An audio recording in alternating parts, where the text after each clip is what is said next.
পাকা রাস্তার দাবিতে পথ অবরোধ করে বিক্ষোভ দেখালেন শতাধিক গ্রামবাসী। ভোটের আগে রাস্তা পাকা না দেওয়া হলে ভোট বয়কটের হুঁশিয়ারি। ঘটনায় ব্যাপক চাঞ্চল্য ছড়ালো তপন ব্লকের রামপাড়া চ্যাঁচড়া গ্রাম পঞ্চায়েতের লক্ষ্মীপুরে। জানা গেছে তপন ব্লকের কদরঘাট থেকে শিবডাঙ্গি ঘাট পর্যন্ত রাস্তাটির দূরত্ব প্রায় 7 কিলোমিটার। গত কয়েক বছর আগে অধিকাংশ রাস্তা পাকা হয়েছে, কিন্তু এর মাঝে প্রায় নওগাঁ লক্ষ্মীপুর সংসদে প্রায় 400 মিটার রাস্তা পাকা হয়নি। ফলে মাটির রাস্তা জুড়ে বড় বড় গর্ত তৈরি হয়েছে। বৃষ্টি হলে হাঁটু সমান কাদায় পরিণত হয়। বর্ষার সময় গ্রামের ছেলেমেয়েরা স্কুলে যেতে পারে না। গ্রামে কেউ অসুস্থ হয়ে গেলে অ্যাম্বুলেন্স ঢুকতে পারে না, তখন রোগীকে খাটিয়া করে পাকা সড়ক পর্যন্ত নিয়ে আসার পর অ্যাম্বুলেন্সে যেতে হয়। গ্রামবাসীদের অভিযোগ, প্রায় 400 মিটার রাস্তা পাকা করার দাবিতে প্রশাসনকে বারবার জানানো হয়েছে, কিন্তু কাজের কাজ কিছুই হয়নি। তো এইটা নওগাঁ সংসদ 1 নম্বর রামপাড়া চ্যাঁচড়া জিপি তপন ব্লকের আন্ডারে। এই রাস্তাটি অত্যন্ত বেহাল অবস্থায়।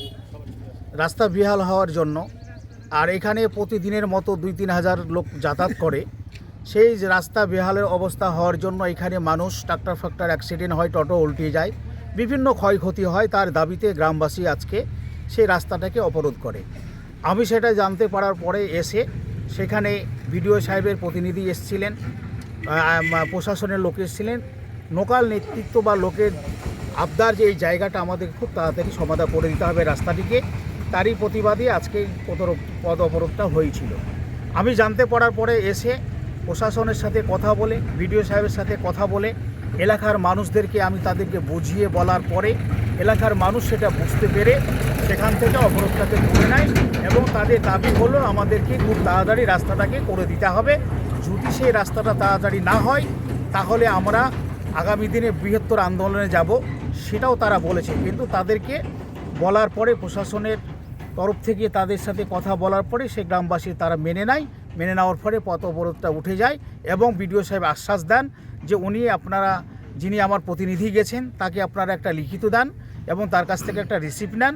আমি সেটা সোমবারের মধ্যেই ডিএম সাহেবকে বলে তাড়াতাড়ি করার ব্যবস্থা করে দিব, রাস্তাটা যেন হয়। সে কথাটি তিনি আমাদেরকে আশ্বাস দেওয়ার পরে সেটা আমরা মানুষকে বলি, গ্রামের মানুষকে, তারা তখন সেটাকে আশ্বস্ত হয়ে তারা অবরোধটা তুলে নেয়। আমাদের এই 4 গ্রামের জনপ্রতিনিধি সবাই একসঙ্গে সকাল 8টা থেকে আজকে রাস্তা বয়কট করেছি।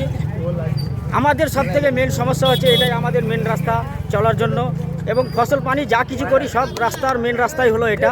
এখান থেকে আমাদের হাফ কিলোমিটার যে রাস্তাটা আমাদের হয়নি, আমরা বাকি রাস্তাগুলো পেয়ে গেছি পিচ রাস্তা, কিন্তু আমাদের এই হাফ কিলো রাস্তাটা হয়নি। এর জন্য আমাদের সব থেকে বড় সমস্যা। এবং আমরা একটা পেশেন্ট নিয়ে গেলে আমাদের অসুবিধা হয়, গাড়ি ঘোড়া ঢোকে না আমাদের গ্রামে। এখান থেকে ঘাড়ে করে কিংবা জাতি করে পৌঁছে দিতে হয়, তারপরে আমাদের অ্যাম্বুলেন্সে উঠিয়ে তারপর যেতে হয়। স্কুল বাচ্চাগুলো যাচ্ছে তা ওইখানে আমাদের পৌঁছে দিতে হয়, তারপরে কিন্তু আমরা আমাদের স্কুল বাচ্চাগুলো গাড়িতে চড়ে যাই। তো সব থেকে আমরা আমাদের মেন সমস্যা হচ্ছে যে আমরা রাস্তা চাই, আমাদের যেন এই রাস্তাটা হয়। আজকে একটা ডেলিভারি পেশেন্ট গেল, আমাদেরকে পৌঁছে দিয়ে আসতে হলো, এই বয়কটের মধ্য দিয়ে আমাদেরকে পৌঁছে দিয়ে আসতে হলো। তারপরে অ্যাম্বুলেন্স ওখানে দাঁড়িয়েছিল, অ্যাম্বুলেন্সে আমরা উঠিয়ে দিলাম, তারপরে ওখান থেকে অ্যাম্বুলেন্সে চেপে চলে গেল।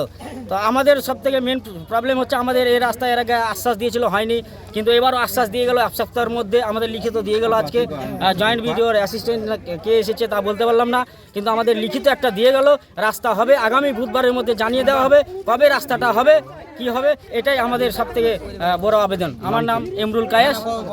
Thank you.